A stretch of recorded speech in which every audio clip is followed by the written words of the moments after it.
I feel bad for Kiaro and the Elixir of Life because I didn't really give this game a fair shake and got a chance to play this game and then just got absolutely hammered by a million other games.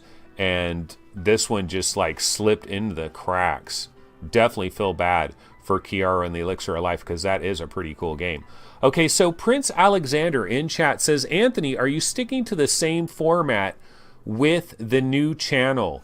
Yeah, as far as I know, I'm just going to stick with this same old deal. This is pretty much the deal that I am able to do on a daily basis. See, I can just turn this camera on, turn these lights on over here, have this mic running, and I can hop on here and just make a show out of nothing, pretty much is what I could do. I could put on some miscellaneous trailers. We could take a look at the Vive subreddit, the Oculus subreddit, see if there's any new stories going on. I could see what people are talking about in chat, and we could just go ahead and do that. D Fierce continues to talk about VR porn. It's the only thing I've ever heard D Fierce mention. VR porn, VR porn, VR porn. And my suggestion for D Fierce, like this is a straight up legit suggestion, bro, get yourself something called the Oculus Go. Get yourself an Oculus Go. It is $199 and download a program called Amaze 3D. And while it technically isn't porn, it is damn close. Some of those videos are damn close. You will actually be blown away, D-Fierce. Trust me. You will be blown away by some of the videos that you can see in Amaze 3D on an Oculus Go. You will see women that are standing inches away from you, dancing and gyrating, doing all these fantastic maneuvers, and it looks like they are right there. It really looks like they're right there. So definitely check that out. Try that out. Of course, we do have Oculus Connect 5. It is coming up next week, and there's definitely some interesting stuff in regards to Oculus Connect 5. Like, what is going to happen there? Do you guys have predictions? Do you believe we're going to get a price for Santa Cruz? Do you believe we're going to get a date for Santa Cruz? Do you believe we will see anything about CV2 whatsoever? Do you think we will get a date for Defector? Is Defector a 2019 game?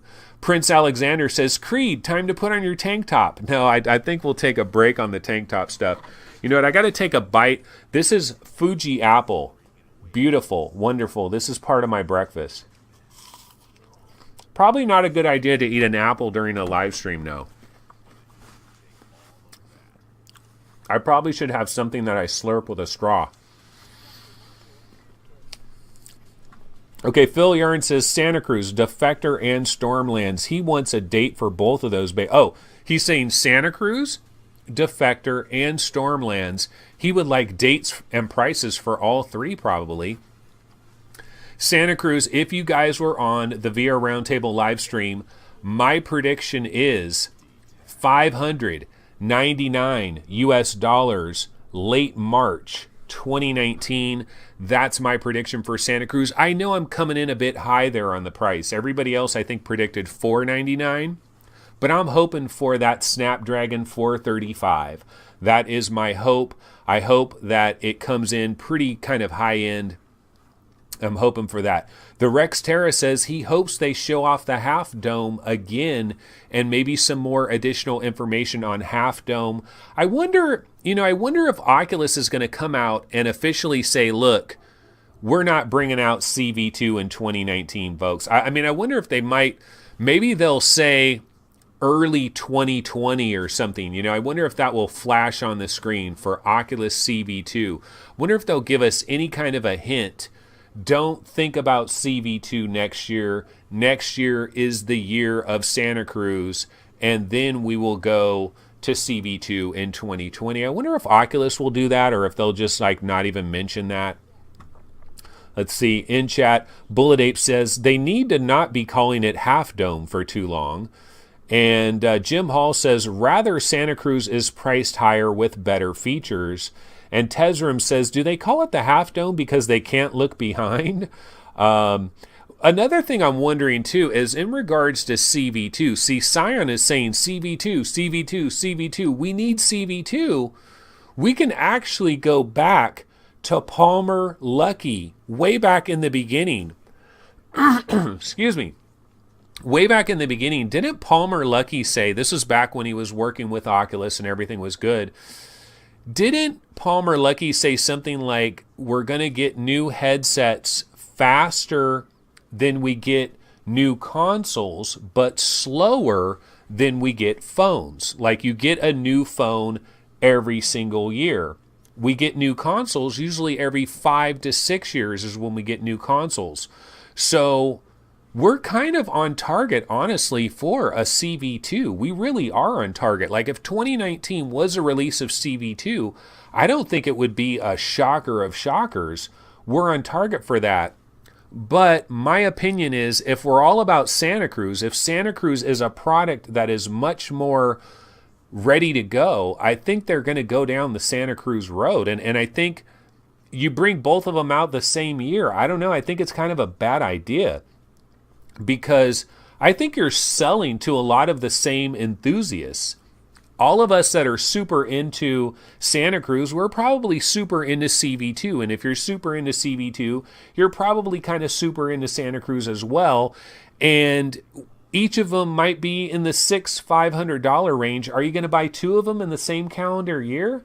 I don't think that's going to happen. So that's why I think CV2 might be pushed off to the side a little bit. Chris says, I wonder if Pimax are making Oculus and HTC sweat because of the FOV. Gen 2 can't be less than a minimum of 150, but 180 would be great. It certainly is going to put pressure on it. Oculus and HTC, up to this point in time, they have been able to kind of dodge a lot of the pressure that Pimax. You guys might remember with Xbox. Remember I said there's no pressure. There's no pressure on Microsoft to bring out a VR platform for Xbox, that Microsoft dodged a bullet. There's no pressure on them. Well, it's been the same thing for Oculus and for HTC.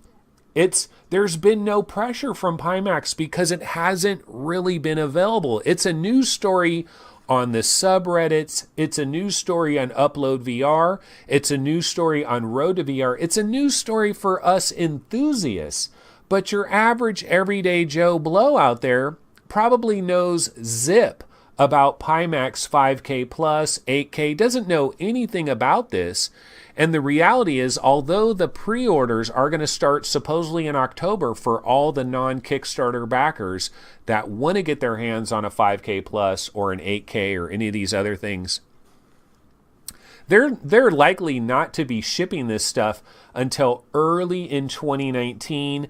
And then when is there going to be absolute regular availability for these things where anybody and everybody can grab them? That might not happen until late spring 2019. So Oculus and HTC, they're kind of dodging a bullet. They haven't had that pressure really been heaped on them. However, when we get to the year 2019 and Pimax is readily available and people everywhere can go ahead and grab the Pimax, that's going to be a situation where pressure is going to start to be applied if more and more people start to see this huge FOV.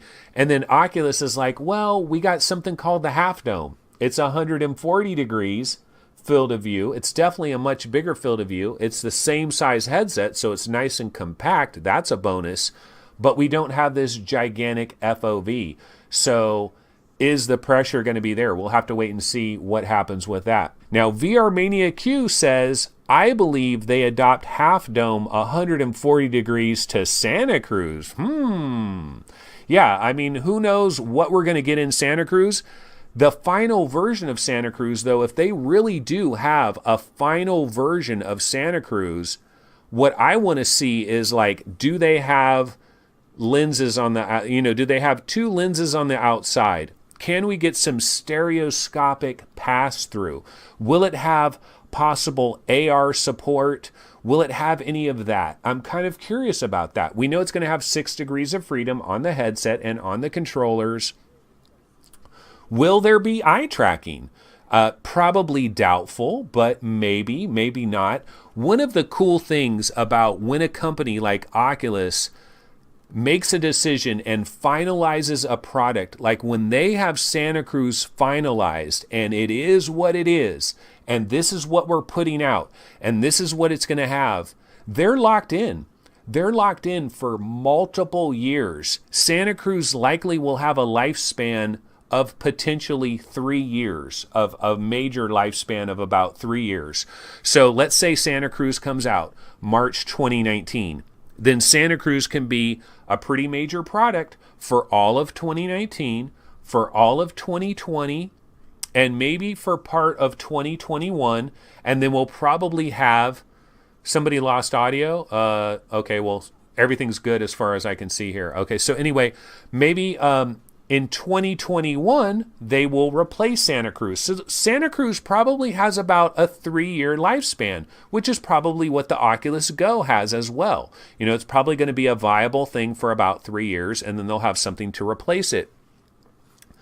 But what happens is they're locked in. Like the Oculus Go has what it has. It is locked in. It is 3 degrees of freedom. They can't add something onto it. It doesn't have pass-through. They can't add that on. It is locked in. And so I'm very curious to see when we get the finalized situation with Santa Cruz, we'll know what they're locked in on, what it has and what it doesn't have, and what they're stuck with for possibly around 3 years. That's why I'm really hoping for that Snapdragon 435. I do have a trailer that I can throw on here. Never seen this before, and this is courtesy of Paradise Decay. Paradise Decay was at EGX.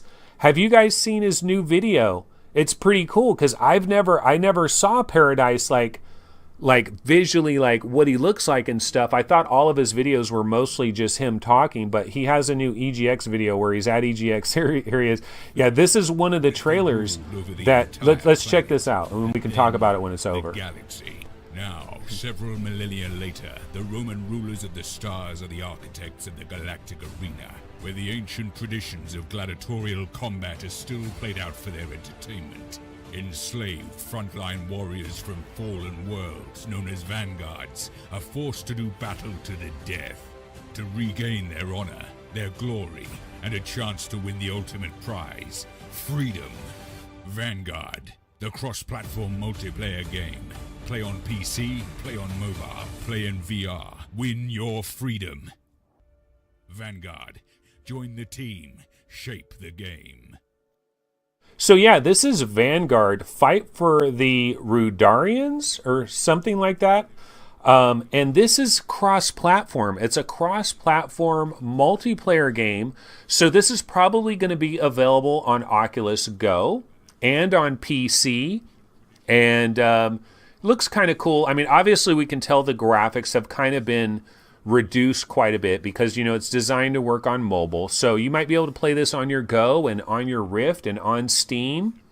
Multi-platform. Looks kind of cool. Don't know too much about this. It looks like it's kind of trying to compete a little bit with what In Space. You know, we got In Space already, but this is looking to have the cross-platform play. So that looks kind of cool.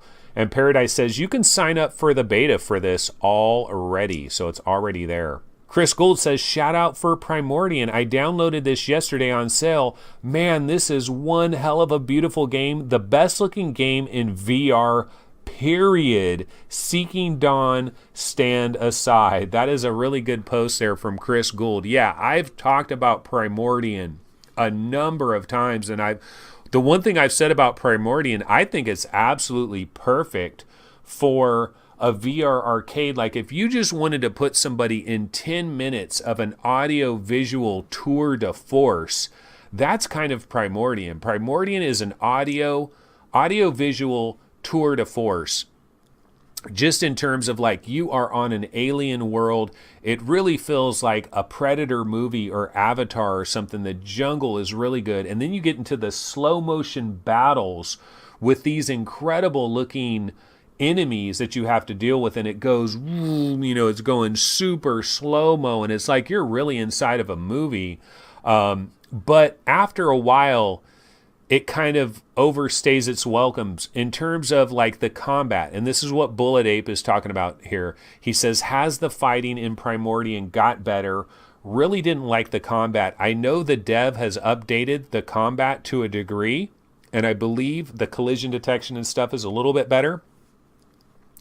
But the one thing about Primordian is you kind of get in there and you start fighting these guys, and it really becomes a situation where you just have to battle the guy for a while, and then you get your shot in, you decapitate him, the head goes flying, he falls over, everything is in super slow-mo, and it looks super cool and sounds super cool. But the combat does get a bit tedious after a while. Now, you do get some ranged weapons. There's other things to battle. There's other creatures that you can shoot at and stuff. And so, you know, it's interesting. But Primordian is a game that is kind of unraveling over time. So, like, if you buy Primordian now, you're kind of buying it for what it has at this moment, and you're hoping that more and more stuff gets added onto it. Yeah, one dude did it. He was in our chat yesterday. I believe he used to work for Blizzard. And he's the one that created Primordian. And Bullet Ape says if one dude did that, that is incredible. And it really is. It truly is incredible. Very much a tour de force, graphically, a very powerful tour de force. Chris Gold says he's really tempted by Jet Island, but I really cannot get on with those gray-brown landscapes. Yeah, it is kind of a muted kind of a landscape. But when you're in there, I think it looks better when you're in there than it does like on some of the trailers. And it really has a look of like some type of alien world that it was almost like an alien world that was procedurally generated is kind of what it looks like. Chris says, I want Jet Island, but it looks like a $6 game or a $10 game, not a $20 game. But you got to understand, man, these devs have been working so hard on this stuff. It's hard for them to price a game at $6 because if they get 1,000 people to buy it, you know, that's $6,000, right? But that's not going to pay for all their time and effort, you know? So it's hard. It's hard for a dev these days. Okay, Tesram says the solution, make a game worth $20. But if you talk to I Am Ruts will say, Jet Island is absolutely worth $20. You just don't know it yet. And the thing that I will say is for somebody like Master Indie, when you release your game in a month like this, where we are being absolutely bombarded by so many great games, you kind of need a demo or something because it's hard for people to want to kick out $20 because they just don't know what they're getting.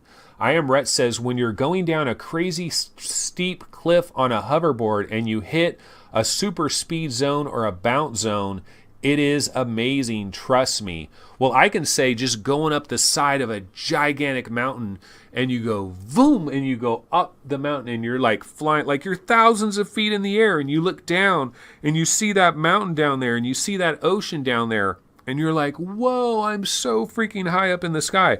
And then, you know, you get that feeling of going, woo, you know, going back down the other way. And for me, it's just kind of like hitting all these different, you know, it's hitting these different ramps and going up and down different ramps. Chris Gould says, a demo of Jet Island may work to swing me. I know it's hard. I know it's hard, though. Oh, Conrad Lawrence has 56 hours in Jet Island, and he says, bro, trust me, it is worth the 20 bones. So I bet Conrad Lawrence, he was probably one of the beta testers for Jet Island and has been playing it for a long time. So he's seen all of the bosses. He's seen all of it. 56 hours already. Hybrid Energy's like, wow, 56 hours. Yeah, he was a beta tester. And I don't even know if I barely have an hour in Jet Island, but I still kind of like it. That's what we can do sometimes. Nothing to talk about, but we still make something happen. But yeah, go ahead, check out our website, of course, vrgamerankings.com. Be sure to subscribe to the channel, like the videos, all those kinds of things. And I will be back tomorrow, 11 a.m. Pacific time. I will be back. Hopefully some actual news stories, maybe some exciting game trailers and some other stuff like that. But either way, we will be back and we will be doing some more stuff tomorrow. So I will see you guys then. Take it easy. Have a great Sunday. Go Seahawks. We need a win. We absolutely need a win. All right. See you guys later. Take it easy.